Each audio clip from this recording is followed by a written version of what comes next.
Shoes, sandal, heals, ફ્લિપફ્લોપ, Crocs કે sleeper અને બીજા કેટલાય નામ. હવે અત્યારે ઘરમાં ચાલવાથી લઈને બહાર ફરવા જાય અથવા તો ઓફિસ કે કોલેજમાં જતા હોય એ માટે દરેક લોકો પાસે અલગ અલગ પ્રકારના ચપ્પલ અને જૂતા હોય છે.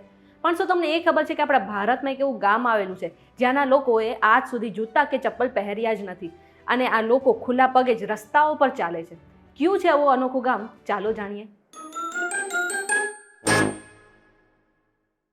VTVGujarati.com પર તમે જોઈ રહ્યા છો અજબ ગજબ અને હું છું મેઘા. હવે આ ગામ વિશે જાણતા પહેલાં એક કામ કરો કે પ્લે સ્ટોર પર જઈને તમે અમારી એપ્લિકેશન ડાઉનલોડ કરી લો.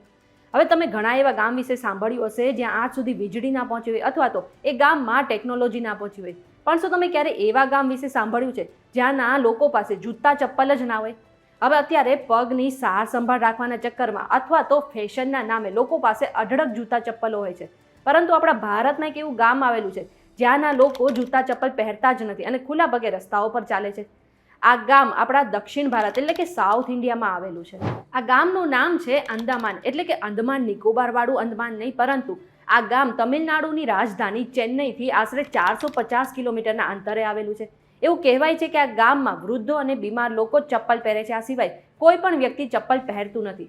એટલે કે અહીંના બાળકો જે છે એ સ્કૂલે ચપ્પલ પહેર્યા વિના જાય છે.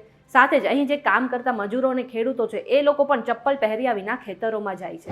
આટલું જ નહીં, એવું પણ કહેવામાં આવે છે કે આ ગામમાં જો કોઈ બહારની વ્યક્તિ કોઈ કામથી આવે અથવા તો ફરવા આવે એમને પણ ગામની બહાર સરહદ પર પોતાના ચપ્પલ ઉતારી દેવા પડે છે. એ બાદ જ એમના ગામમાં એન્ટ્રી મળે છે.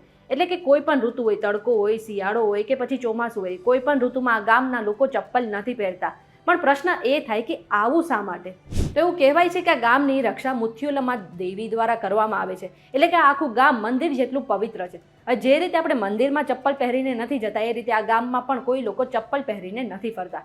સાથે એવું પણ કહેવાય છે કે આ જે પ્રથા છે વર્ષોથી ચાલતી આવે છે અને જો કોઈ આ પ્રથાનું તોડે છે એટલે કે ઉલ્લંઘન કરે છે તો આખા ગામનો નાશ થઈ જશે અને ગામમાં રહેતી દરેક વ્યક્તિ મૃત્યુ પામશે. આ ઇન્ફોર્મેશન તમને કેવી લાગી અમને કમેન્ટ કરીને જરૂરથી જણાવજો. જો આજનો વિડીયો તમને પસંદ આવ્યો હોય તો વિડીયોને લાઇક અને શેર કરી દો. સાથે જ આવી અવનવી માહિતી માટે અમારી ચેનલ VTVGujarati.com ને સબસ્ક્રાઇબ કરી લો. આ સિવાય દેશ દુનિયાના સમાચાર મેળવવા માટે તમે અમારી વોટ્સએપ ચેનલ સાથે જોડાઈ શકો છો, જેની લિંક તમને ડિસ્ક્રિપ્શનમાં મળી જશે.